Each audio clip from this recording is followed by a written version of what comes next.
Howdy, everybody. Welcome to the show. I am doing my first ever Reddit AMA with my good friend Peter McGraw, so I thought I'd have him on the show to talk about what we've been up to over the last year. And this AMA that we're doing on April 2nd at 4 p.m. Eastern Standard Time. Why would I say it with that kind of emphasis? Eastern, so you'd remember. That's why. And my first Reddit, I'm not a regular Reddit user, but I have a ton of like super smart friends that seem to spend a fair amount of time on Reddit and like it and say a lot of great things. And I know that it's a pretty good place for there's a lot of a more like kind of an intellectual audience on Reddit and a lot of comedy fans on there as well. And if you know me enough, you'll know old man Mauss didn't really mess around with social media that much or care much for it before this new world. COVID mixed everything up, and up is down and down is up, and I'm exploring all of these new outlets for creativity and for expression, and I'm digging it. And you know, some of it, I would say mostly healthy. I've dialed my Twitter use way back. I'm unhealthy with Twitter, guys. You gotta know yourself a little bit. And but we started up accounts for Here We Are, and have been or started using them more actively on Instagram and Twitter and everything to plug and do highlights and all of that good stuff. And so this Reddit AMA is my first of a few that I have planned. So this is April 2nd at 4 Eastern Standard Time. This Shtick to Business AMA, joined by my friend Pete, who you're going to hear in a second. And then on April 16th, I'm getting together the director and producer of Psychonautics to do an AMA about that. And then we're figuring out the best time for my new podcast, Mind Under Matter, with Ramin Nazer.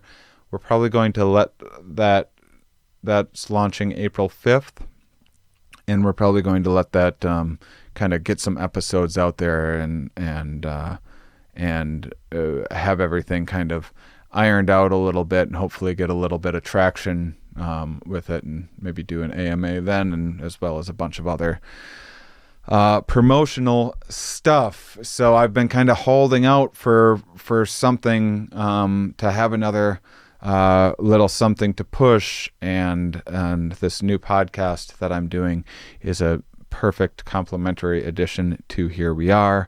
I have the science podcast. Now I'll get to have a comedy podcast as well.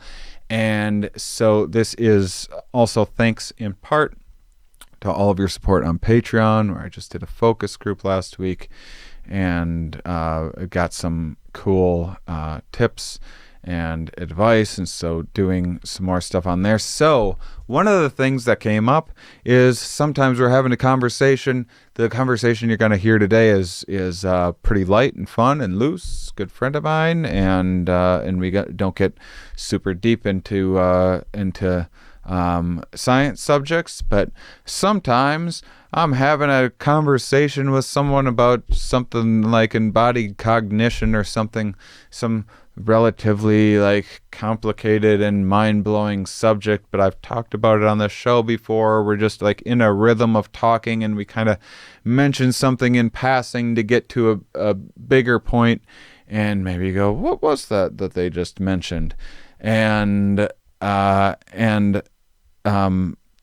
So sometimes if something like goes over your head, you think we didn't explain something clearly, I want to add something on Patreon where you can go on, mention it on Patreon or in the Discord channel, where we have a nice community of folks in there in various categories and stuff of topics that you can have conversations with awesome, smart Here We Are listeners about.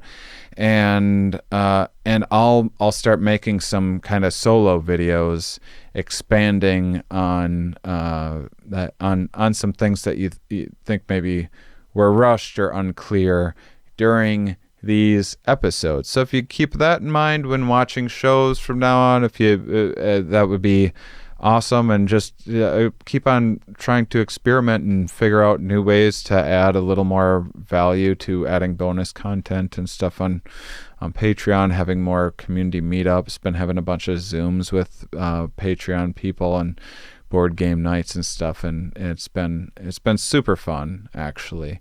And it scratches that itch. I usually get to meet people after shows and travel around and meet people from all over the place, and different personalities. And so it's pretty cool to get to do that. So check that out. But otherwise, this AMA is a fun, kind of important thing for me, just because it's my first one. So if you happen to be on Reddit and you're a fan, check out ShaneMauss.com, which hopefully by the time you're listening to this, the Reddit link and calendar link and everything will have been approved and cleared and all that good stuff that comes along with learning a new platform, and sign up for that, and check out Pete's book Shtick to Business if you'd like, and you'll have even better questions for us ahead of time. Enjoy today's episode. Are we? Yes. Where are we? Here.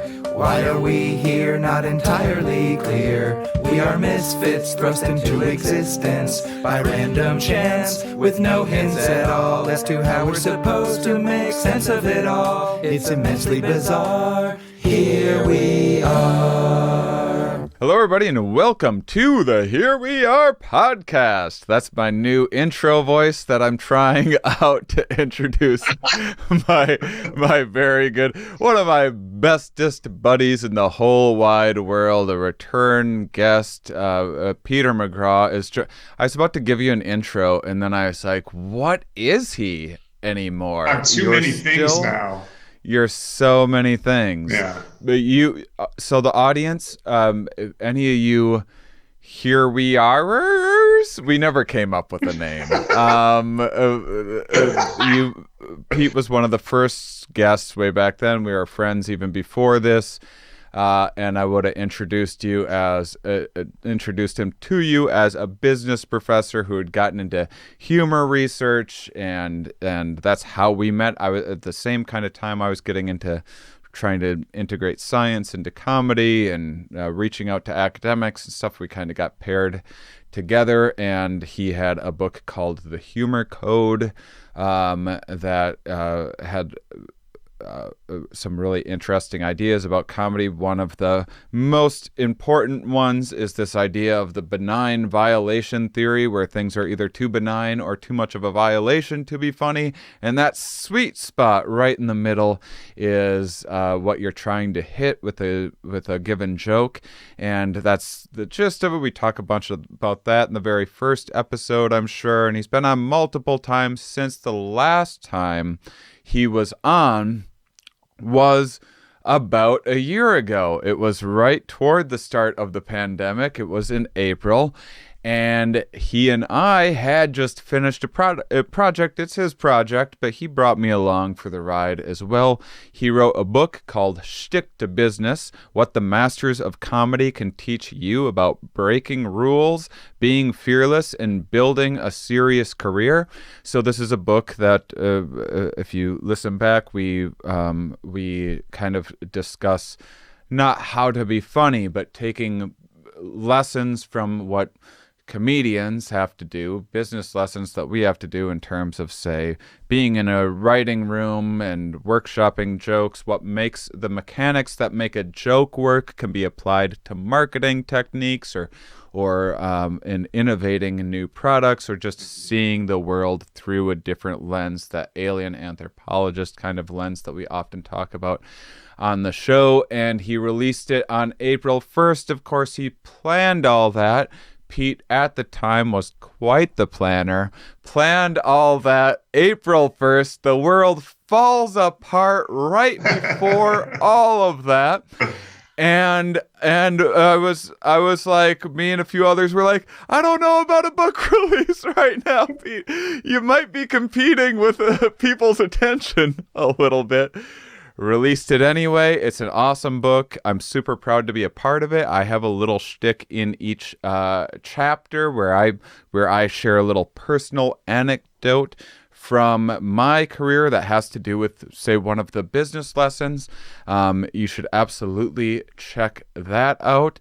And we're going to be talking a little bit about that, but we're going to be talking about what we've been up to since that time, the many projects that we've all, pandemics are, for all of the things, they're a pretty interesting time for innovation. And shaking up the patterns and everything. And so this is kind of what we're going to be talking about today. We're going to catch you guys up a little bit, and that's both the longest and one of the better intros that I've ever given for and that's a wrap, folks. It was great having you listen. Yeah, I hope you enjoyed that introduction. That's all the time that we have. Peter, how you doing? I'm really good. You know, I listening to you talk about that. I was looking at you and I was thinking about how much you've changed in the last year, and. This huge beard and the long hair. And to see also how far you've come in terms of pivoting your career. And it is true, like pandemics are terrible for a lot of reasons. I do an end of the year reflection. And for anybody who knows me and knows Shane, knows that we are a little bit of an odd couple as friends. But I do this like very thoughtful reflection at the end of the year. And I actually came to the conclusion that 2020 wasn't so bad. And in part, and it wasn't so bad because of the pandemic, because the pandemic caused me to make some changes, try some new things, and so on. And one of the running jokes that Shane and I have has been he's gotten more organized in the last year with all of his projects, and I've gotten less organized. It's our Freaky Friday theory. But one of the things that a pandemic I think is useful for, like, you really had a choice, in my opinion. You could have taken the pandemic and just got to the bottom of Netflix, or you could have created a bunch of stuff. And you and I have been creating a bunch of stuff and are as busy as ever and making good use of this sort of alone time. Yeah, I mean, and we're both in a situation where, we're launching these projects, these new projects. We're like, do you make money doing this sort of a thing? I don't know yet. And this is the way of the artist, and it's something that it's cool to see you become so experimental because you had that stable income and career being a professor. I got that college professor money. That's that's true. But you have stability, but you're on kind of sabbatical when all of this happened, and in doing all of these things, it's also kind of made you think like, well, this is something, maybe I'm interested in exploring more and more. And whereas I'm a little more like, all right, if I don't make something happen, I'm going to die. I'll die one day. I better be really funny. It's really true. It is an interesting thing because in Stick to Business, I had a bunch of lessons that didn't make the cut in the book. And one of those lessons was called No Plan B. And I actually came up with that lesson based upon speaking to your brothers and sisters who are comedians. And, the idea is that I've had so many people say, it was either I succeeded or I died, or I was in prison, or I was in rehab, or I was in, you know what I mean? Like the alternative was just destroyed. Yeah. Exactly. And I have never done that, and so I'm a business school professor, and I find myself not very good at making money outside of that. Like I sort of had pivoted into the world of art more than the world of entrepreneurship. Yeah. And the question is my university salary making me lazy? Is it making me not innovative enough, not taking big enough risks, and so on? Because, I grew up poor, and I sought the security of the university, and it's, it's paid off, as you know, both in terms of prestige and in terms of resources. But the reason I got rid of the no plan B thing is because I think that you can succeed with no plan B, and you can succeed with a sort of side hustle mentality. And so I have a side hustle that's over the course of the pandemic has become a primary hustle. Mm-hmm. And then I'm going to be faced with, I hope, a situation where I decide, do I leave academia in order to pursue this stuff full time, or do I stay and continue my evening and weekend dabbling? Yeah, I wasn't sure if I could share that aspect of it, but it raises the stakes of the conversation, mm-hmm. For people. There's so many people making choices like this, just all pre-pandemic, post-pandemic, mm-hmm. but definitely during this pandemic, more than ever. And, one thing, I don't know, was there, I can't think of like a specific, I haven't read the book for a year or whatever when I read it 30 times or whatever. But is there something about being honest with yourself, just taking like a really hard mm-hmm. look at yourself? Because was there something? Yeah, so there's a lesson in there, I call it incredibly credible. And it's really based upon this idea that comes up time and time again in comedy about truth in comedy. That is, when you tell the truth, you actually have a better chance of making people laugh, in part because your truth is unique, mm-hmm. in that sense. And then also, most people are just really not honest. And, and there's something very authentic, appealing about someone who owns their shit, so to speak. And comics are really good at this. I use the example in business of Domino's Pizza. So Domino's was like trading at like $3 a share. It was just doing really terrible. And one of the reasons it was doing terrible was because its pizza tasted like cardboard. That's essentially what the feedback was, that the crust tasted like cardboard. And Domino's owned their shit, so to speak, and they revamped their pizza from the ground up, so to speak. And then they did an ad campaign that essentially acknowledged that their pizza sucks. and turn the company around. It trades at like $274 a share. You have a very funny. That's better than Bitcoin. It's better than Bitcoin right now. Yes, that's right. Yeah, I mean, in terms of that increase mm-hmm. from, and which everyone's all. I know you're spending time on Clubhouse. Good luck escaping the cryptocurrency conversation. But I because even if. And if any listener goes and rewinds the recording, what you'll hear is Pete just being exceptionally honest with himself. Like, oh, well, I don't know if I have what it takes to do this part, or I need to. And that's something that I bet I've mentioned this with you on the podcast before, but it's something that I feel like I do a lot of, and you inspire me to do even more of it, because you're just a ruthless American psycho, like just very, very not American Psycho is a terrible reference because you're not vain, but you are just like ruthlessly authentic and honest, and will tell people exactly what you think, and it's. You and I look at it different, or you and I look at it the same, which is that's a service that you are This is something good friends do for one another. Yes. I remember we were walking. We were at the. Remember when I lived in Malibu? Oh, remember when I had that sweet pad in Malibu?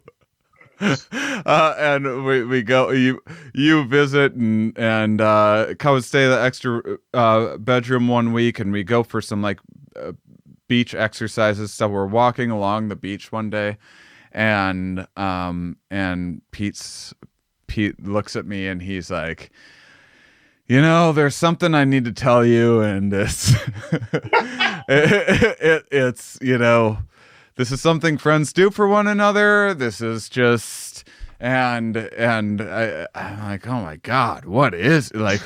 Yeah.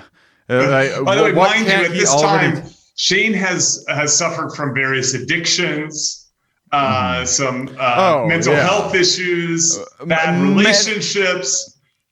I'd been through like 10 to 20 different interventions with people. I'm like, oh God, here it comes. And then he goes, you need to start trimming your ear hair. It's distracting. It's distracting. I'm like, yes, of course. Thank you. And I mean, much of our beliefs, many of our ambitions, because when you say most people aren't honest, I'd push back a little bit and say, usually the bigger issue is people aren't honest with themselves. That's fair. That's fair. You know, they aren't taking the hard look at themselves. They'll do anything to hold on to the story that they want to believe. And you know, this is, of course, no comic wants to hear like the hateful comments or whatever, sure. But when you see something that is constructive criticism, even if it's there's a certain honesty that you get to interact with as a comedian all the time. People might not be able to, you know, not everyone's going to yell, "You suck" in the crowd. That almost never happens, but you'll see people's eyes glaze over. You'll see people politely get up and leave the room. You know, you'll hear them not laugh. You'll hear them not laugh. Yeah. And they don't, and I know we pick up on social cues in regular life, but being on stage, people just think of it as a different experience. Like, this is an entertainment experience. This person is working for me. I am choosing to not get this product right now, so I'm going to leave. And people are, you know, pretty honest about that. And I think that that's something that that I notice you do all the time. Like, you don't BS people. Well, I would say this. It's not exactly right. I would say that my level of honesty goes up the closer I am to you. Right. So people I don't care about, strangers, etc. I don't, you know what I mean? But for the people I care about, it's having, in part because I do spend a lot of time on myself, almost too much, I think, at times, assessing this. But I have a saying is, I like to give advice. I like to take advice. And you have here's a fun bit that I stuck in my pocket and have used many times. Saying no. Can you talk about that a little bit? You love this lesson. I love this lesson. It's because I say, well, you talk about it in the book. When you start out in comedy, you kind of say yes to all of the gigs and everything, and then you're in that habit, and then eventually there's things that aren't worth your time anymore. You're done figuring out how to, like, okay, I put the mic stand over here and hold the mic 3 inches from my face and get used to, like, okay, I don't need that lesson again, you know? Yeah, no, I mean, there's there's an experience with people's careers. And I would say mostly professionally, this lesson applies to, and it's when you're starting out, you just say yes to everything, you know. Want to go out and meet for coffee? Yes. Do you want to go to this conference? Yes. Do you want to try this new project? Yes. Right. And the reason is not only to ingratiate yourself with people, that is to make these connections and so on, but also to gain the skills and to figure out what you like, what you don't like, what you're good at, what you're not good at. But at some point you get good enough that you have a good idea of what you want to be doing, a good idea of certainly of what you don't want to be doing. And if you're good enough, you get more and more of these requests. And so you get victimized by your own success. And so you go from sort of throwing a spear all outbound all the time, looking for any opportunity, to then suddenly holding a shield, saying no all the time. And we don't like to say no. No sort of feels like a failure. We were taught not to say no. Parents don't like it when their kids say no. We like yes, And so how do you deal with that? Well, you have to learn when to say no and how to say no. And the when is really knowing what the important priorities are and weighing, well, what are the opportunity costs of doing this thing? Most people don't think about opportunity costs, right? And opportunity costs is in the world of money is $1 I spend on candy is $1 I can't spend on a salad, or $1 I spend on these shoes is $1 I can't spend on vacation, right? So, there's some cost to this because people have limited budgets.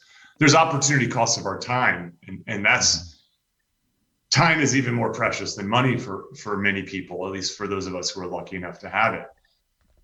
But how do you say no? Well, I like to, you have to be polite. You have to acknowledge that you're going to be disappointing someone. So my sort of go-to typically goes something like this.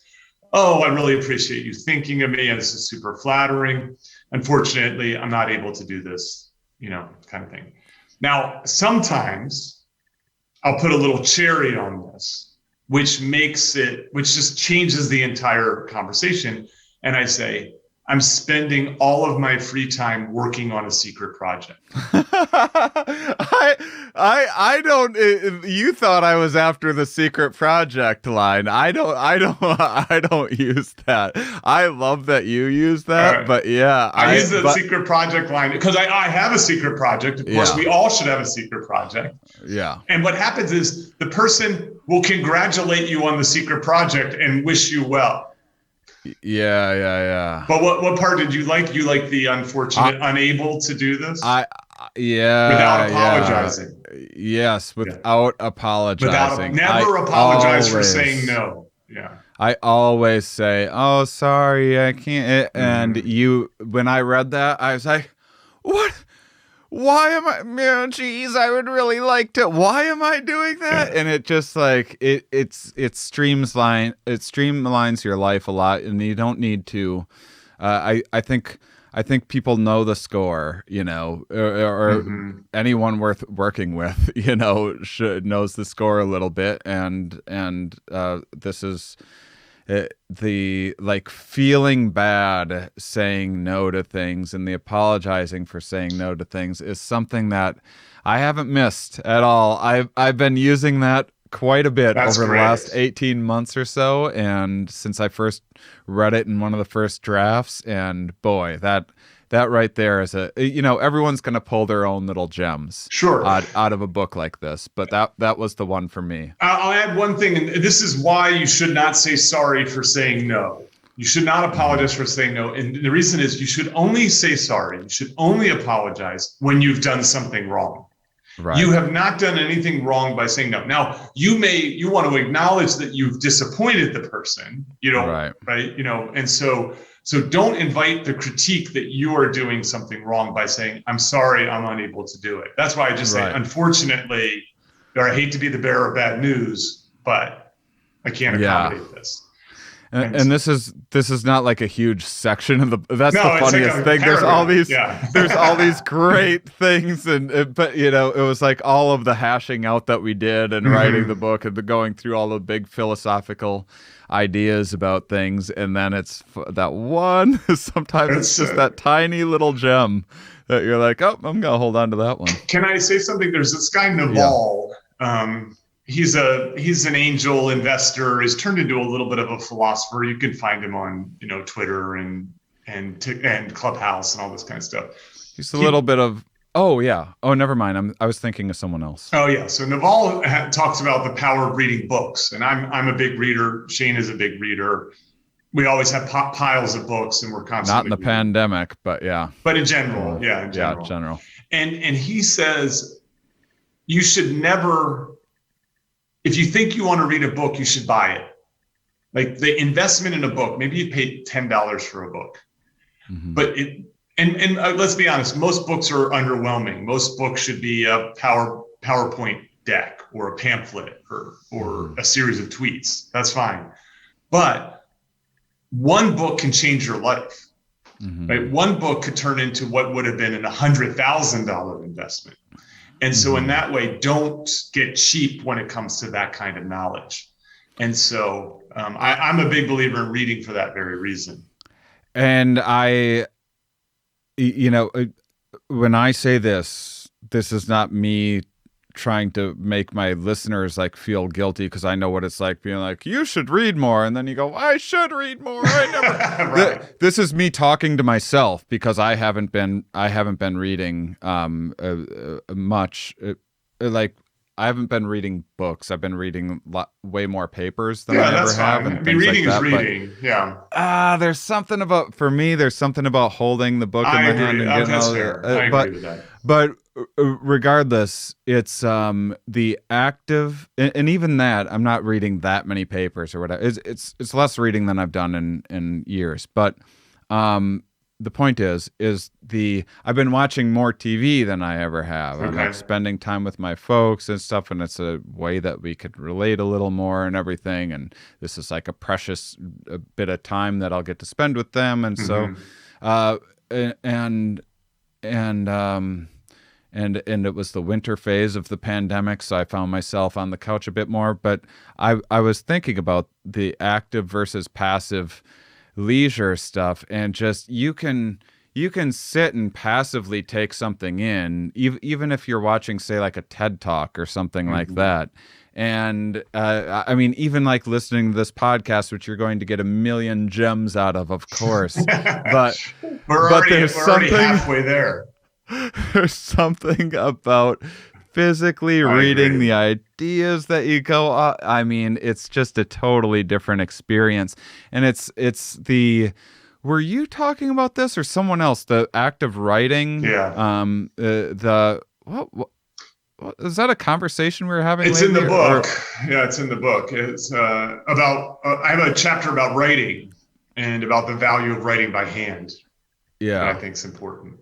Yeah. Yeah. I just, it clarifies the mind so much. I've even tried to like my little old grandma like forwards me some email or whatever. I try to be like, hey grandma, why don't you write out what you think about things rather than, unknowingly just parroting whatever horrific email someone else sent her. But there's definitely, you can just tell when someone writes more and spends more time reading. It just clarifies thoughts and logic and people just think things through. Yeah, you can sort of imagine it kind of as like a 2x2, and forgive me, this is kind of academic speak, but we're going to sort of cross two variables here.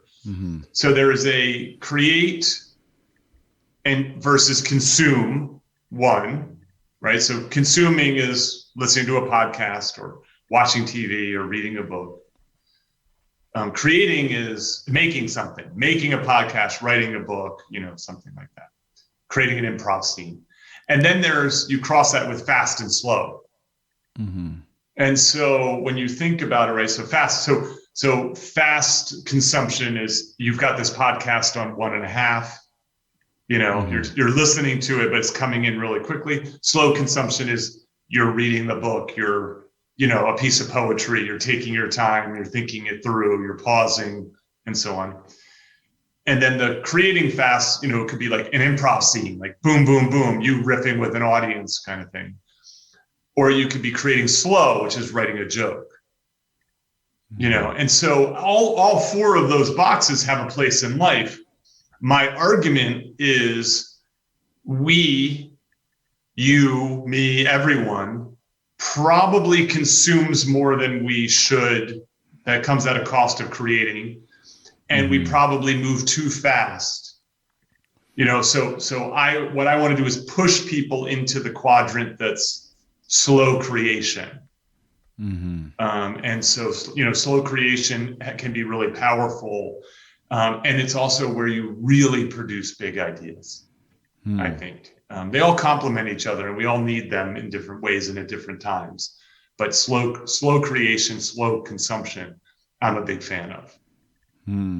Yeah, well, now I feel better about because I spend a lot of territory in the slow creation phase of life. I love just sitting and just thinking and just thinking. You're better at it through. than me.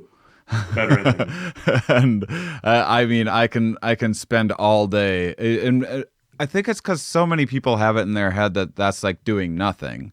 To me, doing nothing is like passively watching TV. That's exactly right. I do it every night, but that's like, that's sitting there eating junk food, sitting there in silence and thinking and contemplating. I think that's some of the most useful bit of your time this brain that we are using is, no matter who you are, is much more fantastic and interesting and complex world than anything that some entertainment's going to capture. It's just that's a little bit easier. And if I may, there's also this thing, and what people don't understand is there's times in an interview where I sound like a freaking genius.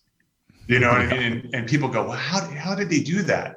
Well, the reason I'm able to do that in fast production, right, fast creation, is because I've spent a lot of time doing slow creation and slow consumption. And so those ideas and those lines and all that stuff is swirling around here already. And now it's at my disposal. Yeah. And so to me, you don't know, I've been waiting for the moment to crowbar this into a conversation. And now I have so many of those. I'm usually not even consciously aware of them. It's just like, I'm interviewing a guest and all of a sudden I'm like, here it comes. This is just knock it out of the park. Yeah. So I'll give you an example of this. There's these very fun, if you like Bill Burr, there's these very fun interviews of Bill Burr by Conan, for example, and you listen to that thing and you're just like, oh my God, Bill Burr is a damn comic genius. And then what if you're just a normal everyday viewer, you don't understand this, is Bill is doing a bit. Like, this is a joke that he wrote, worked out, workshopped, practiced. And then when he goes and shows up on Conan, he goes, hey, make sure you ask me about this watch. You know what I mean? Or whatever it is. Or ask me about the new iPhone. You know what I mean? And then what he does, what seems to be completely improvisational, is a slowly produced thing that now he gets to quickly communicate. And as a result, he just seems like, you're saying, oh my God, how did he just come up with that? He didn't come up with that. He sat alone working it through in the way that you do on a regular basis. Yeah, and we've both been doing some slow creation. I'm slower in my creation. I've been adapting some Peter McGraw into so I have a second podcast coming out. I'm sharing the name for the first time now. Wow. We changed the name once, and we're fussing with the artwork and making sure everything clicked into place, and then wanted to get the URLs and get all the social and everything else.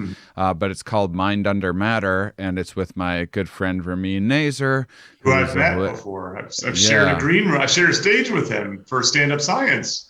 And and he's absolutely hilarious. And did you hear his joke about what happens after you die? And he likes when you go into nothingness and just like become molecules. He's like, there's reincarnation, there's how, blah, blah, blah, blah. And then he's like, and then there's oblivion, and then your molecules are going around. And you think they ever bump into one another and are like, Oh, hey. I remember you. I remember you. Remember when we were that guy? Right. That's a great joke. Yeah. Oh, we should get coffee sometime. Oh, we should be coffee sometime. That's so funny. And he's this amazing artist, everything. And so, but we went back and forth for like 2 months hashing out things, and we're figuring out changed. This is like the studio. We're still tweaking things and recorded things, tested things, and everything else. But it's a lot more. A podcast is a lot more like Pete McGraw kind of schedule. Like, okay, everybody, this is every single week schedule. We need to produce. Yeah. Here we go. This is, and I throw on my McGraw hat for that. And then I have a book that I'm writing, which I can't give you the title of. You folks are going to love this book, though. The Secret Project.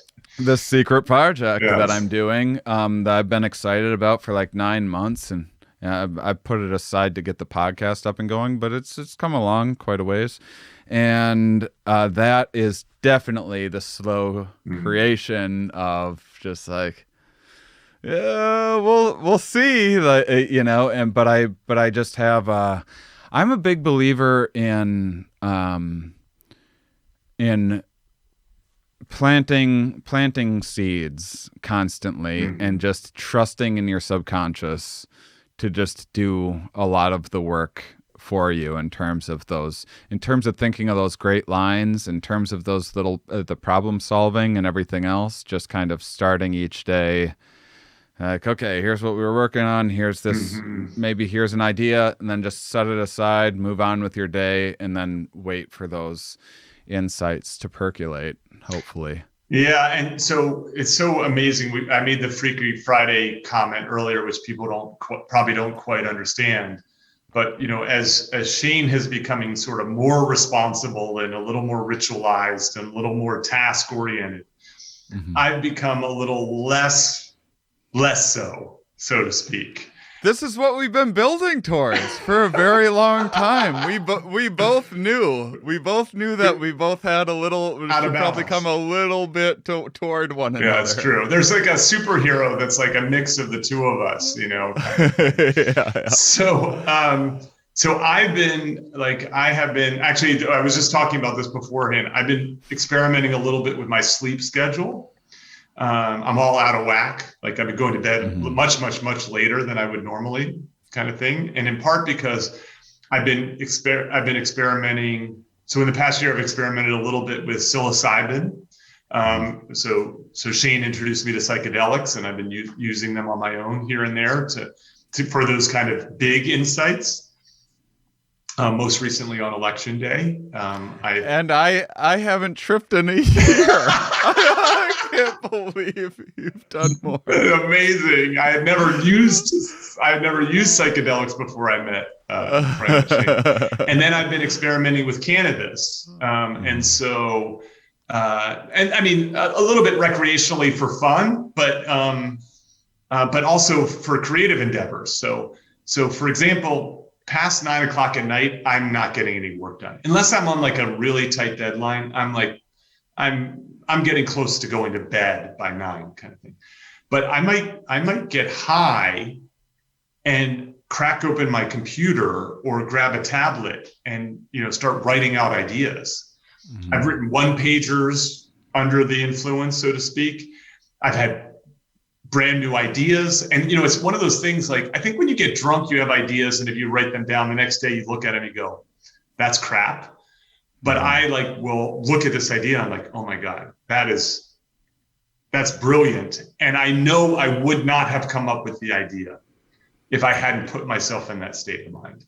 Yeah, I mean, it's just, I mean, alcohol is just going to throw off your inhibitions a little bit. It actually can help just get the pen to the pad or whatever once in a while. Yeah, it's not a useful facilitator. No, but yeah, I mean, it's just that, and I'm not a fan of cannabis really, but I do find mind altered. Mostly because I used to be too big of a fan for a while, and my brain got bored of it, I guess. But honestly, not to, I think it's like a little bit reckless to sell it like this, but to me, it's a little bit of a altered states like that are just a shortcut to that alien anthropologist point of view that like, who in the world wouldn't benefit? Look, if there was like just a device or something like that where you could truly get outside of yourself for a minute and not be you and be someone else, even for just a few minutes, and then come back and integrate that, you would have lots of rich insights. That's right. Just like, I mean, I talk with my brother-in-law who installs Windows, and sometimes he says something about Windows. I'm like, I never really thought about that. I probably won't buy an RV ever if the window's in an RV or that. Like, just stuff that you would think you would never have a benefit from or whatever is just that shift in perspective is a shortcut to those kind of shower thoughts, those epiphanies. Yeah, and I'm not advocating cannabis per se. You know what I mean? So for me, it's been good because I have a hard time switching off. I have a hard time relaxing. I sometimes my sleep gets interrupted, and so on. And so this is something that is sort of pleasurable and fun and allows me to. It shifts my perspective in a way that I can't naturally. And so I end up having like these very interesting thoughts and ideas that I wouldn't normally have. I won't bore you with them, but speaking of reading during the pandemic, one way that I have coped, because I've been, I've been in Los Angeles, which has been under some of the heaviest lockdown, and I'm just not a homebody. I just have never been a homebody. And so I like to be in motion. And so I would do these reading retreats. So I basically would take like 20 books. I'd take two suitcases, one suitcase of books and one suitcases of clothes. And I would go somewhere, maybe I'd rent a Airbnb somewhere, or I'd get a hotel room somewhere, and I would get it for like 3 or 4 nights, but I would pack for like 7 nights.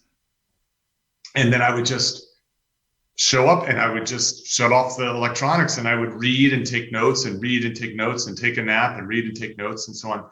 And then at some point, I'm like, okay, I'm kind of coming to the end here, and or I might extend a little bit. And then the last day, I would set the books aside, and I would get high, and I would just write, and I'd have like 12 to 15 books kind of swirling through my head, and stuff starts going down on paper.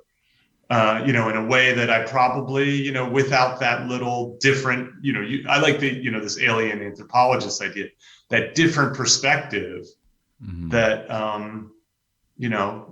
and look, I'm a creative person, it's not like it's going to take someone who's not creative and make them creative. It's just like in the same way that when, if to use like a sports analogy, right? Like if you have a good meal, you're going to be able to perform better. Or if you have the right equipment, or if you change up your training, you're going to have some breakthroughs. Like, these kind of things are. And so I've been experimenting a lot more rather than living my normal rigid Peter McGraw life. I've been living more the Shane Mauss.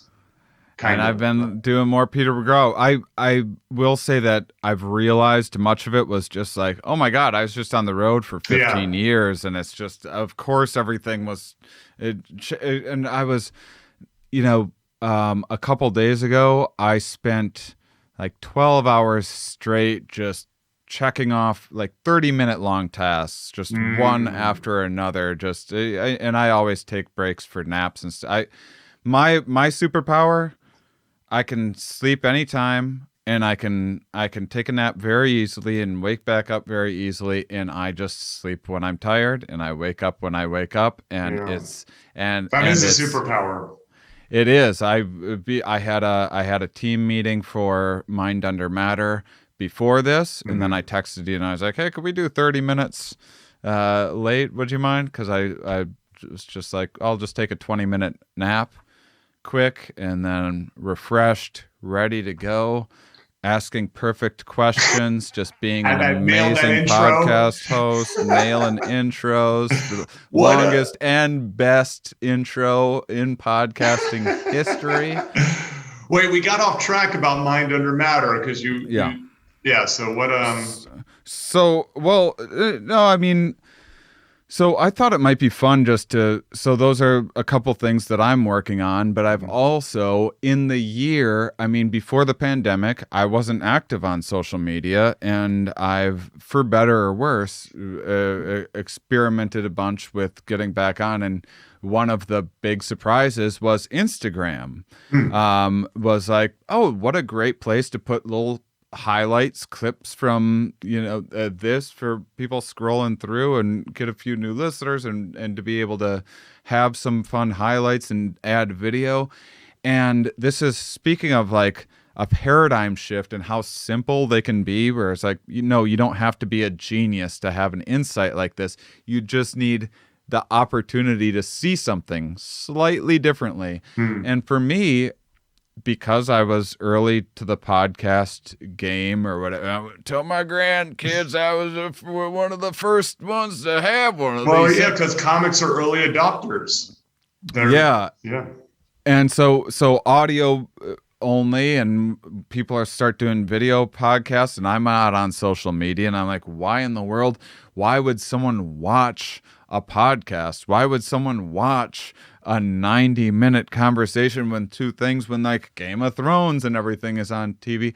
And I realized that, I watch, this is what I realized as soon as the pandemic happened, I realized, I watch TV so much differently than everyone else. When I watch TV, I'm like, I'm going to watch an episode of Mr. Robot right now. I'm going to sit and I'm going to watch this episode and watch it intently and really like, ooh, those were some nice acting choices. And I like this scenery. And like, I wonder where and I'm thinking about it, and I'm like really invested, like you would if you were going to the movies or something. That's how I approach TV. It's with intention. And most people have stuff just playing in the background all of the time. Yeah, so that's right. But My mom has TVs in their kitchen. Yeah, you got the Hallmark channel on, or the daytime TV or whatever while you're baking, and you're like, you're listening a little bit, and you don't really need to see it, and you can look over once in a while to see a facial expression or someone laughing or reaction or whatever. But what? How did I not see that? Yeah, My God, I've been missing. What an epic blind spot. And this is the sort of thing that we're kind of talking about, of like, you don't need to be Einstein here. You just need to see things from a slightly different perspective. You know what it is, and this is something that people talking about not being honest with themselves, is everybody wants to think they're right all the time. Everybody's just finding reasons to be right. You're right, Peter.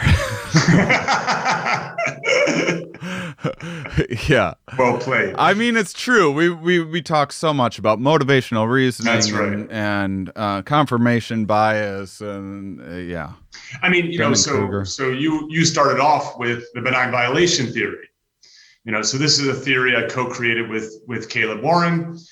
I think, not to be immodest, but to be honest, I think it's the best theory of humor out there. I also think it's wrong. That is that I know it's wrong. It's like, in the sense that at the very least it needs to be revised. And I also know that I'm probably not the right person to revise it. Well, you're the Newton of humor. It was pretty good for working with like a bowling ball and a ramp. That's right. No. Yeah, I'm not I'm not putting the theory down. It's just that, like, at every stage throughout history, we thought we were right. And we look back and we're like, woo, we were really wrong about that. You know what I mean? Kind of thing.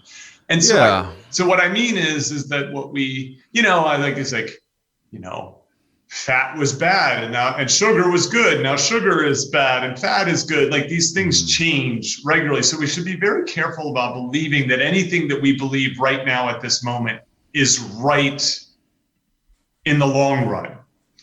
And so we owe it to ourselves to question whether what we're doing, what we believe, couldn't be adjusted or fixed or improved or changed, even though it's right enough in the sense, like it works well enough for us, but might there be something better? What a perfect way to phrase what I've been trying to say when I'm like, snap out of it, fuckers.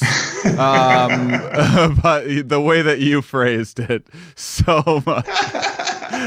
much better. So I wanted to talk about your kind of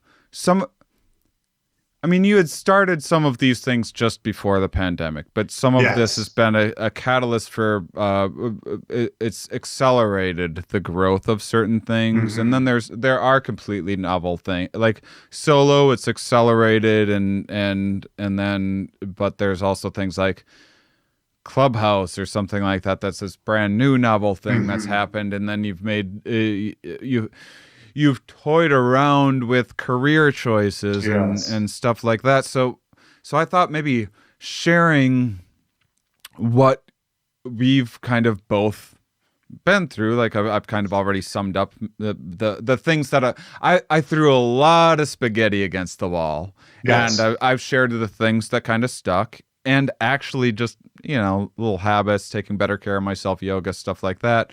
Surprising amount of stuff actually stuck. I'm usually like a 1 in 1,000 idea type person. I'll hold on to that. I've been hitting more like 1 in 50 of these is like worth exploring a little more, and then I'm hitting a better batting percentage with those too. Well, I'm not surprised to hear that. So think about the first 10,000 jokes you wrote. Right. And the hit rate on those versus the next 10,000, right? Like we should get better at creative tasks if we dedicate our lives to creative tasks. In part because you get to not only avoid, some of the problems, but you also just have a wealth of knowledge to build on, that's there. So I'm happy to see, and I agree with you. Like, I think that the quality of your ideas are going up, and the quality of the products are going up. And I think that the quality of the execution is going up, in part because, we're meeting in the middle, right? You're starting to get better at processes and running a team and, basically running something like a business versus as an artist. And so I'm not surprised. And also, the more you do that, the more efficient you get. So you waste less time. And so on. It's funny because my friend Ramin Nazer, my business partner, he's still in a lot of ways like an artist. A lot of his art represents the struggles between artist and businessman, and so it's very meta kind of. It's art about making art and the struggles within, and very clever stuff. But because I was on the road producing my own shows, doing my own bookings, being a roadie and all of that led to, when all of that came to a halt, I was like, oh, I picked up all these new skills since I was just a artist purist, grinding it out and be the funniest and get on stage the most or whatever. And that's how you succeed. All of a sudden, these production things, I go, oh, this isn't just like a podcast we goof around and throw things together. This is a TV show. I'm putting together a team. We're filming a thing. We're going to make it look great, and also, if I may, this is the thing about remote work that people didn't anticipate. Everybody thought like, well, if we let people work at home, they're just going to sit around and watch Pornhub all day and not do their work. And really what ends up happening is Pornhub only took 3 minutes. It only ever took 3 minutes. If it ever took longer, it was just because it was on your mind for so much longer than it ever needed to be. I'm glad I could tee up that joke, Shane. That's hilarious. And so, but what the issue is, like, the average American's commute is not trivial. And so now suddenly you have an extra hour or 2 hours. And also you have more energy, because driving for an extra hour or 2 hours a day takes a lot out of you. Yeah. And so we've seen people's productivity go up while working at home. Well, and get set up at work and say hi to all the people that you're supposed to say hi to, and get bothered by here and there, and make the water cooler talk.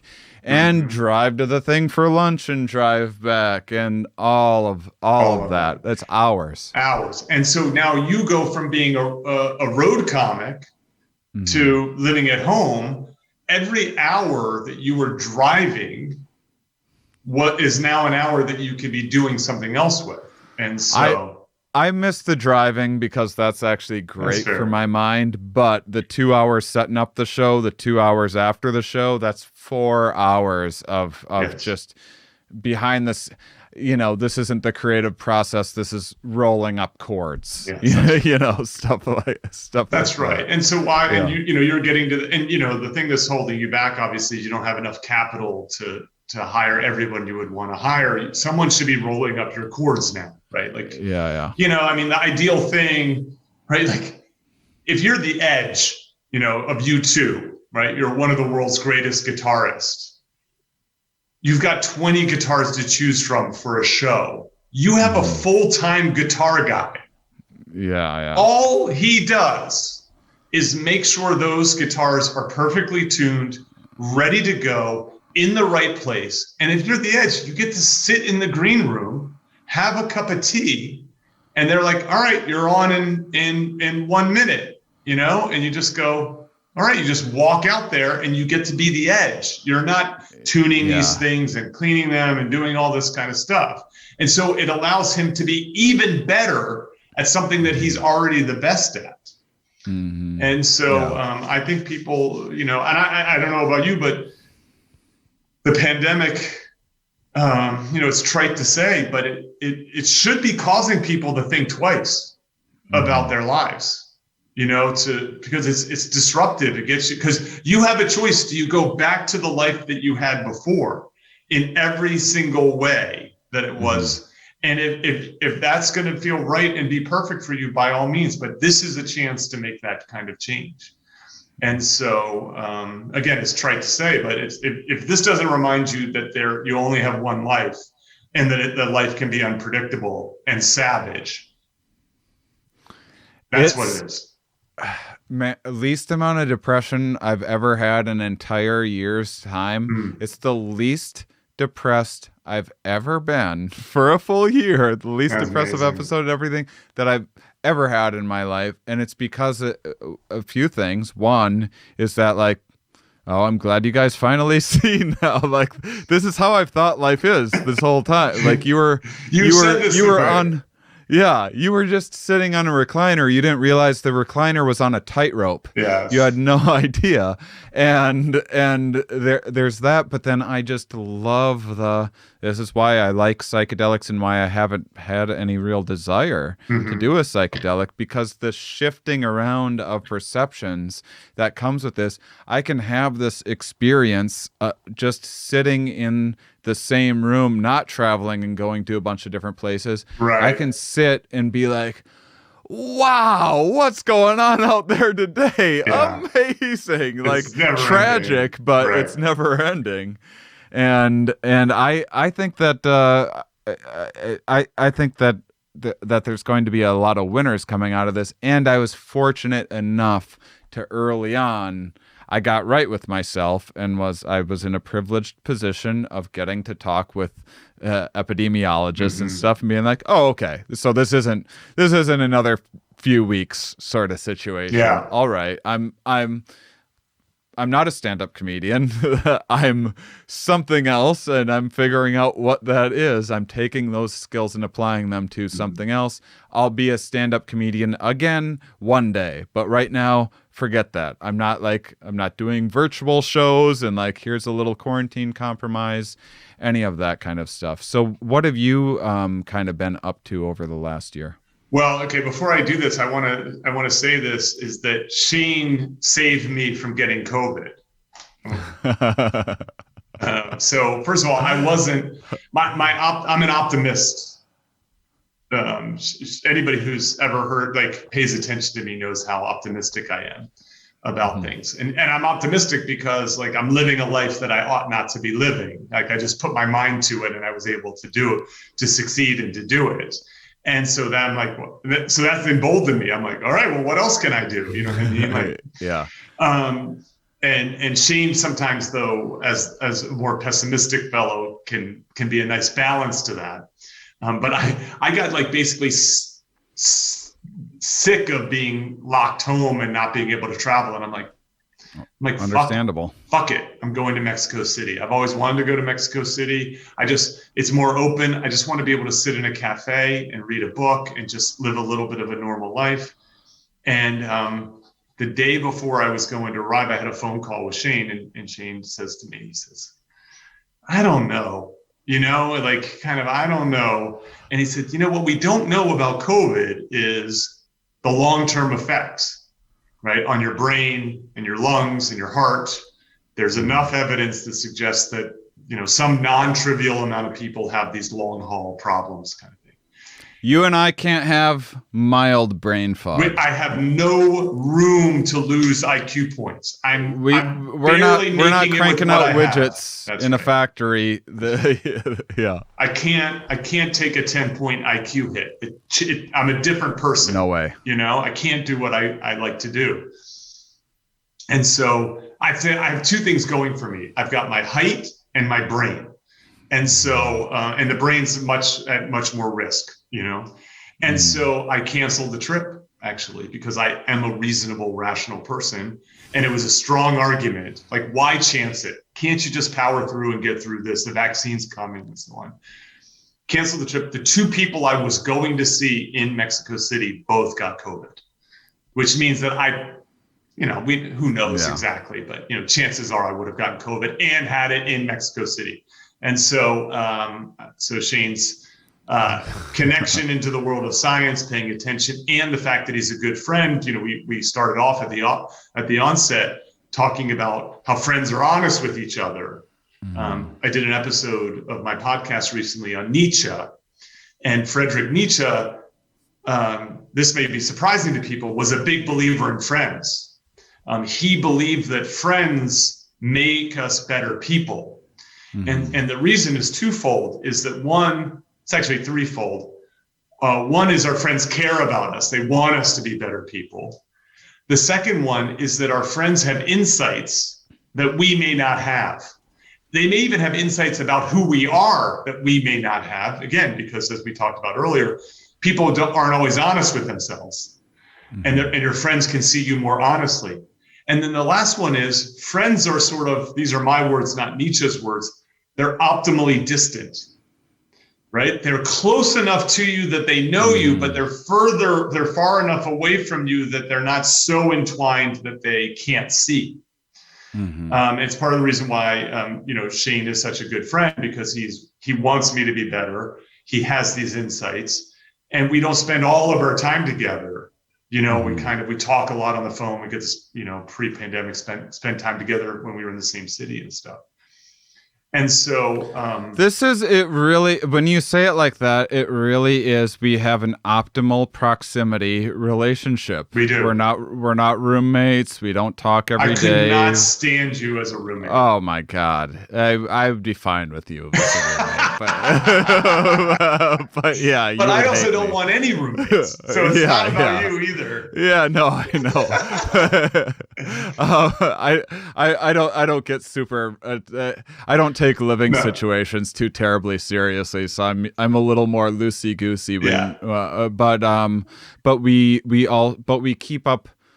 We talk close to once a week or once every. We talk like twice a month at least. At least. I think it's more like once a week. Yeah, it's a short check-in to sometimes a longer one, and we have like pretty task-oriented conversation, a check-in. Peter like schedules his fun. He schedules his vacate. I was like, yeah, call whenever. And he's like, here's my time to call a friend. And he called. He's like, all right, well, we have 2 more minutes to finish my allotted time of friendship that I've given myself. But yeah, that's a really interesting, because I have other friends like that of your proximate closeness, and it's a nice. But we also spend time together at this intense at times too, right? So you'll come and stay with me for a couple days or whatnot. Well, it starts off as a week, and then like a few days in, you're like, you gotta scoot your boots, bud. That was not, I mean, when I had my house in Boulder, it's less of a problem, but in my 1-bedroom apartment, it's oh yeah, of course. So you have talk about solo. Okay, stuff. yeah. Sorry, this is a very long lead up. So I had this life. I could kind of see my life in a little bit of stages, right? So I kind of start off as this behavioral economist, this marketing and psychology professor. I stumble on the question of what makes things funny. I dive into that. I become a bit of a public academic as a result. I end up meeting Shane. I find myself on stages more often, writing books, co-writing books, and so on. I launch a podcast called I'm Not Joking that I use to help Siege stick to business. There, Shane's was a guest on there, obviously, and so I'm sort of now kind of, if you think about a Venn diagram, I'm sort of in the world of kind of like business and comedy, so to speak. And Stick to Business, my last book, I think is the epitome of that, right? It's serious lessons from the masters of comedy. I was planning a sabbatical, planning a leave of absence. I was calling it my mini retirement or my semi-retirement. And I knew that I wanted to set the academic work aside. And I've really known that I wanted the comedy stuff to be a 10-year project. It's now approaching 12 or 13 years, but I had always thought of it as like a finite period of time. And the idea being that I think my best comedy related ideas are behind me, or at least humor research ideas are behind me. I think there's other people who now will have a fresh perspective. Max Planck said that the advancement of science happens one funeral at a time, so it's not the grizzled old veterans who come up with the big breakthroughs. It's sort of those mid-career folks. And so I was like, well, what am I going to do with this leave of absence? I knew that I wanted to do some sort of creative work. And at the time I envisioned it as a book, but I ended up launching it as a podcast, in part because I like talking more than I like writing. But I had this idea. I was going to write a book about turning 50 and about how to turn 50 well, so to speak. It was a loose idea. And then I realized, no, it's not a book about turning 50. It's about being a 50-year-old bachelor, right? So how do you, if you've never married, you never had kids, and now you're 50, like, what do you do? How do you do this? There is no playbook for the 50-year-old who's never been married and never had kids. There is no playbook at all. Mm-hmm. And then I realized, well, shit, there's no playbook for people who are single in any way. Mm-hmm. If anything, it looks something like this. If you look for that book, it's either, oh, woe is us, look at how we are stereotyped and discriminated against, and here are the ways. Or it's, Shane, we just got to fix you up, and you can just power through this, and we're just going to make you an appealing prospect, and you are going to find the love of your life. And you're curing my singleness. That's right. I will cure you. Right? I will cure you. Neither of those books or ideas resonates with me. First of all, I'm too positive and optimistic to complain too much about single life because I think it's pretty great. And the second one is I don't want to be fixed so that I can then become part of a package deal, where my name and some woman's name gets turned into a nickname like Benifer. Mm-hmm. And so I decided to write that book. And then, as I said, I pivoted into a podcast called Solo, The Single Person's Guide to a Remarkable Life. So it started off as a secret project, a passion project. It's completely different than anything I've ever done. It has a dose of science in there, of course. And I'm having the time of my life doing it. And of anything I've done, it might be the biggest thing that I end up doing in my life. Yeah, I mean, it's and you found a good, genuine fit for yourself, which is, I mean, we've been having relationship conversations since we met. You've seen me go through 2 long ones and some other small things and stuff. And we, I mean, I think we're pretty like on the level ish in terms. Well, that's not. We're both not interested in marriage or kids. Yeah, I don't want to be married. And we have kids. different approaches to like what exactly that means for us. I think that one of the things that I think will work really well for you is that anytime there's like anytime you see something like this, it's like you said, there's a lot of books out there trying to like cure your singleness or tell you how to, and lots of podcasts too, and a lot like there's stuff out there. But the thing is that it's like there's so many like the market is so filled with grifters that it's like so much of your competition is grifters, which is people trying to put a facade on of like what you're actually doing to then sell it to people. It's like so much of what happens out there is even with like I know some of the people that you're in like the admirable like Navy SEAL that can do this and that, and he's overcoming all that. And some of that stuff is like, wow, this is just a generally impressive human. Other things are, this person has a very, very specific niche, and they're saying, hey, everyone can do this too. And it's kind of like standing like, hey, I have a magic elixir that can make you do anything really well. And then you drink it in front of everyone, and then you juggle really well. And the trick is you've just been practicing juggling quite a bit. Yes. It has nothing to do with the elixir. And I think that you're actually I think it's because you're used to being a professor and coaching young people through like, here's what this life is going to be like, and kind of giving advice to people. You have a good way of meeting people where they are and hearing like kind of what people need, and then you're just and then you're also just genuine and straightforward, like we've talked about. Like you're just kind of a very, very authentic person. So I've watched you develop into this thing of like, I'm done apologizing stop asking me when I'm going to get married or whatever. And that's a struggle that so many people like myself and so many other people resonate with.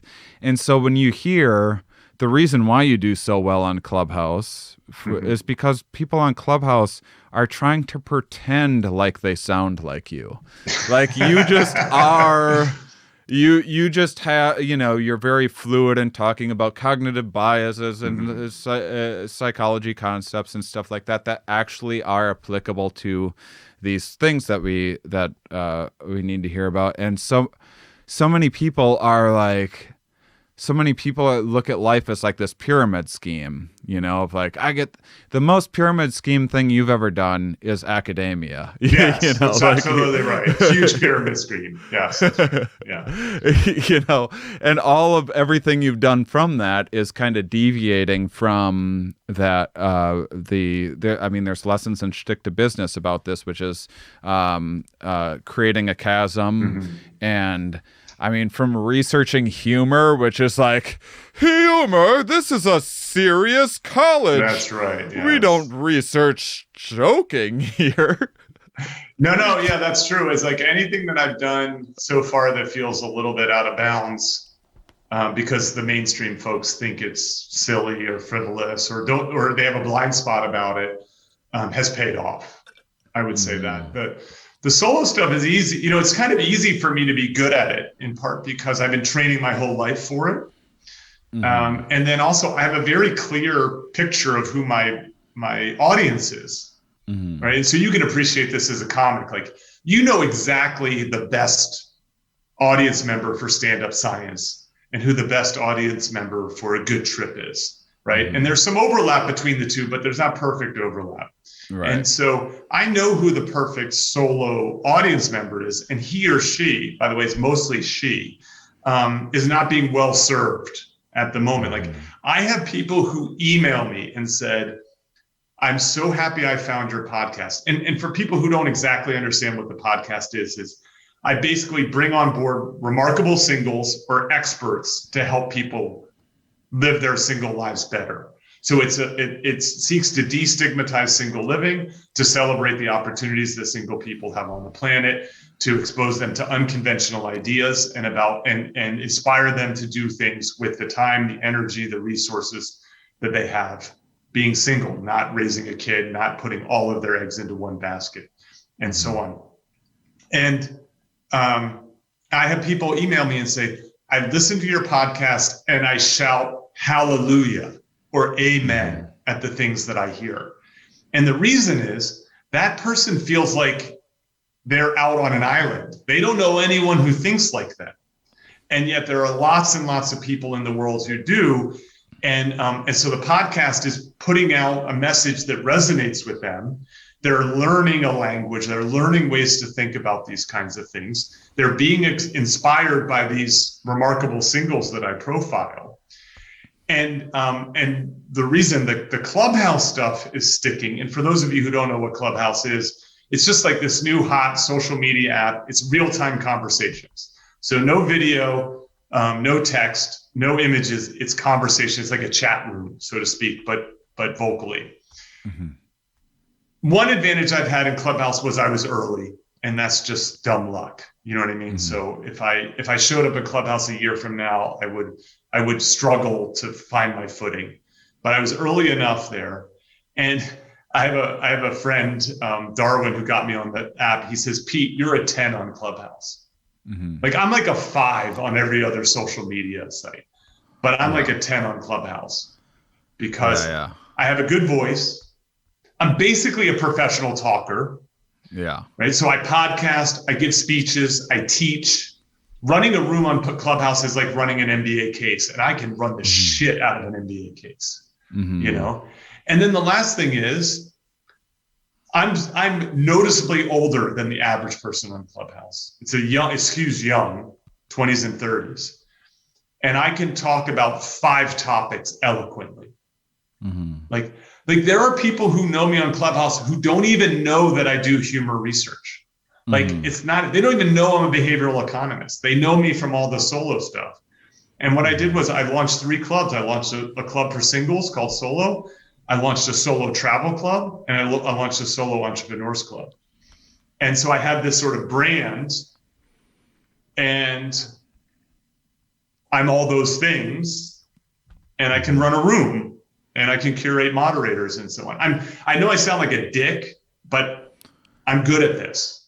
Yeah, I would stop you if you said, "Hey, Pete, let's hit at it." Pete, you sounded like a dick right there. No, it's all true. I mean, I've known you for long enough to know that you do all of these things and do them well and do them successfully. And I've told you when I've thought otherwise. Well, you can cut all that. I don't mind. But the issue is that it's a place for community, right? So now what has happened is there's a whole bunch of people out there who have these struggles, who don't feel like the normal, what we call relationship escalator works for them. They're building a business and they're like, wait, and I'm also supposed to find the love of my life, and I'm supposed to have 2.5 kids, and I'm supposed to live in the suburbs. That sounds terrible to me. Mm-hmm. And no offense to folks who do that. I don't think there's anything wrong with it. I just think it's overprescribed. I was talking with my therapist like a week ago. I started therapy this year because I'm in. Congratulations! That's great. I mean, it's just ridiculous. They don't. If you have a therapist, they can't even virtually. They can't attend if you're on the road. They can't give you therapy. You know, if you're in Ohio, you can't get therapy from someone that has a Wisconsin license. It's bonkers. Or whatever. And so anyway, but they were. I was talking about my all of the like female friends that I had, like the platonic female friends that I mean, and I had them too when I was in relationships. It was just this weird thing of like, got to deal with jealousy issues and stuff like that. And I was just talking about how satisfying it was to have. It was like scratching a lot of itches. And he was like, "This is nothing groundbreaking," but he was like, "Well, yeah, it's most people." You know, a guy or a lady or a guy will be like, I need to find a woman who's like this person that's like gonna be my best friend and my roommate and my like partner and I have sex with them and like all of the things.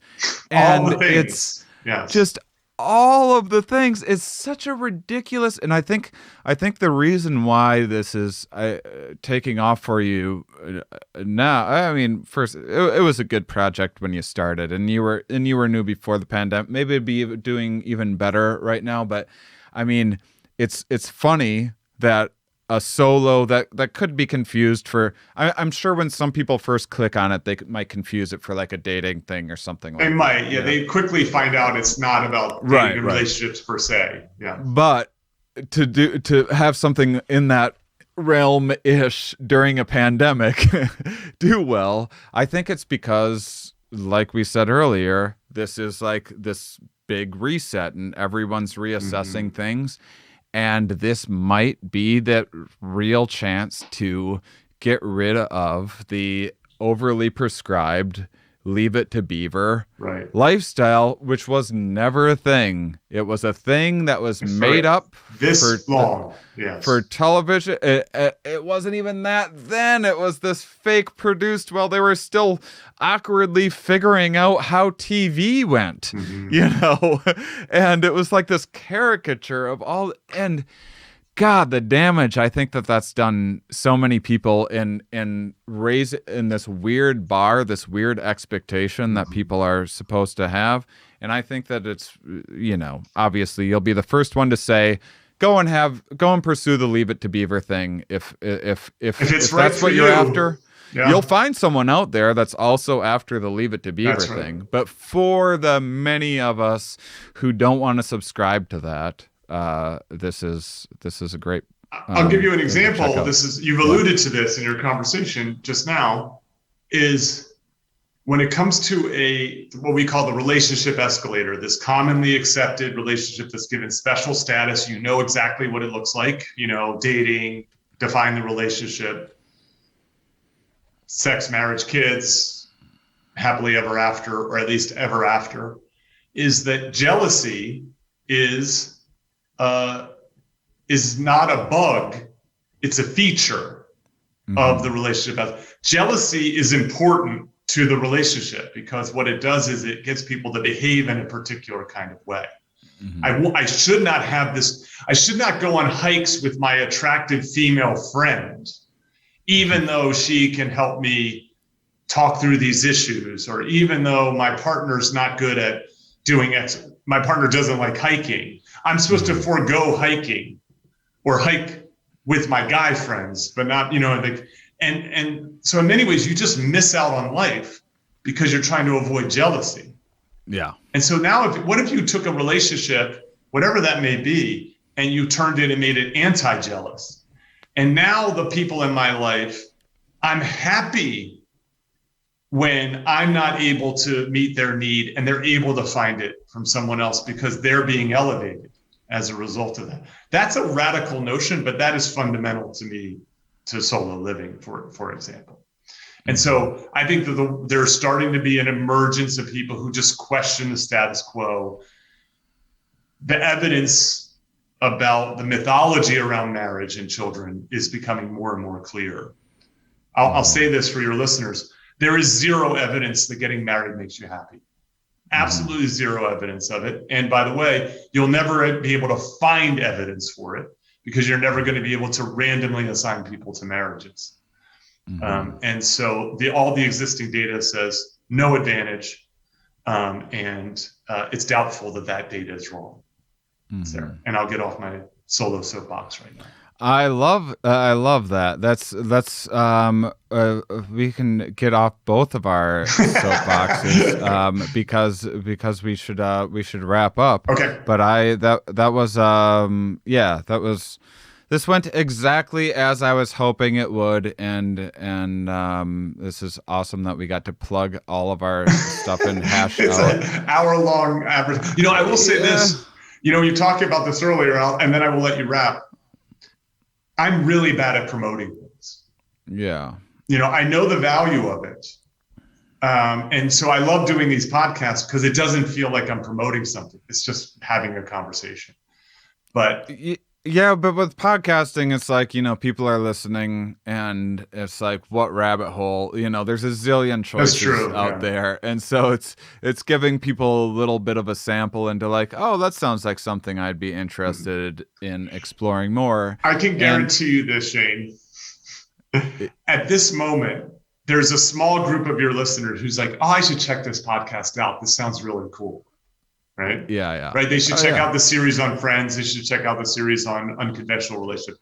And there's a bunch of your listeners who's like, this dude is an idiot or a dick or a weirdo or whatever. No, I don't think My point is like, I'm not for everyone. These ideas are not for everyone, but there's a group of people out there where they're not hearing these ideas anywhere else. Right.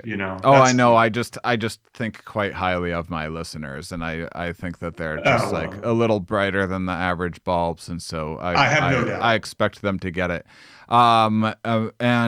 And I know from I've been doing some fun Patreon events of having like meetups with people and stuff, and there's a lot of I know just from randomly meeting people out there that there's a lot of people that listen to this podcast that would benefit from yours as well. So soloclubs.com, is that where I should be directing people? Well, that's for anybody on Clubhouse or people want to engage with the Clubhouse community.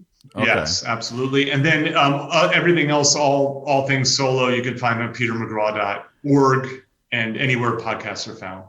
And the most important thing that I want to plug is you can talk online with Peter and I during a Reddit AMA. I almost said MDMA since with all the psychedelic talk. Hey, we should do both. Not a bad idea. It is Freaky Friday, isn't it? I really care about your question, man. It's so meaningful. So we're doing it because you're relaunching Shtick to Business, which I was a part of, relaunching on April 1st, this April Fool's Day. So April 2nd, we're doing a Reddit AMA. It's my first ever AMA. I have 3 that I'm planning. I'm doing one for psychonautics, and then I'm going to be putting together one for Mind Under Matter too. But this is like, of the things, I've been telling you, like I'm experimenting with, I'm practicing what I preach. I'm experimenting with a lot of new things. Good. I'm lining up a bunch of cool stuff, and I have someone kind of guiding me through Reddit and hopefully putting it together so we'll get a decent crowd in there. And I would love for as many of you that are on Reddit to check it out. So that's April 2nd from noon to 4 Eastern Standard Time, because I guess a lot of people type away on Reddit while they're at work and supposed to do other things. Well, so they're only 3 minutes on Pornhub, so they have a lot of extra time left over on Friday. And so check that out. If you go to shanemauss.com, you should see a banner for the AMA. And my Reddit is Mauss Shane, which I haven't used until now. I'm going to start doing the Reddit thing as well. I guess it's a pretty intelligent crowd that's into science and comedy. So should be a good crowd for it. So check that out. Thank you, Peter McGraw, for joining me, my friend. And listeners, also check out Shtick to Business. It will help you come up with better questions for us on April 2nd. Thanks for being such wonderful, curious people, and we'll talk with you next week. Cheers. Thanks for listening or watching, everybody, which, by the way, just found out there's a bunch of listeners that only found out recently that I have been putting this on YouTube, and it's a video that they can see and everything. So you should check out my YouTube if you're into that. There's tons of highlights from the shows too, so you can get a taste of a given episode, and decide if you want to listen to the full thing. So that's an advantage of it, and then it's also just you can see my crazy beard and see the guest and our facial expressions and our just delightful chemistry, and wonder, geez, what a great host, how does he just get just such perfect rapport with each and every guest. Wow. I mean, it sounded good on audio, but when you see it on video, jeez Louise, how is he able to do it and just be in awe? Really, I imagine. Truth is, guys, I could use some more views on YouTube. I started it a year ago. I still have never looked into, you'll watch some dumb video like, how do the algorithms work, and these keywords and stuff that you're supposed to do. Okay, you try this trick and do that, and oh God, that's not the sort of thing you want to do with your day. You want to spend your time reading, preparing for the next guest, becoming absorbed in science, taking a class, writing, working on other projects, and then you're sitting there, hey everybody, subscribe and comment in the thing, and I'll comment back, and that'll increase engagement, and all the. But this is the world that we live in now, and that stuff truly does help quite a bit. So if you see a value in any of it, check out whatever platform you like this on. If you can give me a rating, if you can throw a comment or a like in there, that helps quite a bit. If you throw comments in YouTube, I'll try to answer some stuff. And check out this AMA with Pete and I. And once again, this podcast is now 100% supported by Patreon. I have gotten. So I think last week I kind of ballparked it and said we were about halfway to having the podcast paid for, just kind of like the editing expenses and stuff. And you guys stepped up big time, got a bunch of new Patreon supporters, and warmed my heart and helped me out. And we are now like 3/4 of the way to having the podcast paid for. It doesn't take that much, just bare bones, brass tacks, get it paid for. That's without being able to bring my assistant back on to work hours, without me getting paid. It doesn't even count that stuff, but just so I'm not actually going out of pocket every single time I make an episode. And I talked to some Patreon people, and a lot of people were like, well, we actually don't mind the ads that much, and we can always just skip them and everything. And one, they don't pay as much as you'd think, especially that this, little podcasts that have a decent listenership. But it's a science podcast. I don't have celebrities and stuff on here, and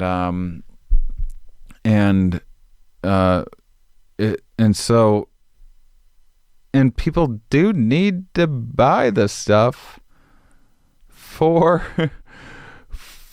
ad people to want to give you money to read the ads at the end of the day. So it's certainly working on some people, and there's just I've tried it for a few years, and there's a lot of back and forth, and it didn't make me feel right about things, and I hated it, and I hate ads, and I'm happy to find more fitting partnerships in the future, but that's just kind of not how it works, working with like a podcast network and them kind of procuring your ads for you. Yeah, you can say no to things, which I did constantly, but there's still like talking points you're supposed to have, and I know you hear like the really big ones, then they go off and say whatever they want to say, and that's great for them when they're in that position to do that. But it's harder when you're a smaller podcast. Then the network's annoyed because you're not sticking to your script as a whole. It's just a whole thing, and it's just so not worth it. And would I rather like peddle some crap you don't need? Yeah, you can hit fast forward and it's great. You should hit fast forward through those dumb ads. But I would so much rather, one, I get 100% of all the Patreons, not some sliver of something from ad reads. And it's going to building a community. It's going direct to me. And I'm not even saying that. I'm just saying, like, for anyone supporting any artist, just subscriptions in general, So I know that there's ads on YouTube here because YouTube won't, the algorithms, they won't send this out to anyone if they don't have skin in the game. But on all of the devices that you're listening to, there's not ads, and you won't hear me doing ad reads. So and that's thanks to Patreon. So whole long spiel. I hope that was interesting. Even just talking about it's like that's the stupid just talking with Ramin on the new podcast about the artist versus businessman stuff. If you go to RaminNazer.com and see some of his new art that he's been doing about that, and it's sometimes hard to find the right balance, but yeah, man. To build a community and to like Zoom with cool people and interact with people and write people and hear perspectives and get like awesome, valuable advice for podcasts and stuff. It's so much better than telling you to buy, put on a face and tell you to buy some crap. I hope I'm not being like overly dramatic about this, but it'd be one thing if it was like enough money to buy a house or something like that. I'm not sure I'll sacrifice the old integrity a little bit, but when it's not enough money to get out of my parents' basement anyway, then just it's not gonna cut it. Why not actually just do more of the things that I like and less of the things that I don't like, if at the end of the day, none of it's paying that much anyway? So that's been my pandemic approach.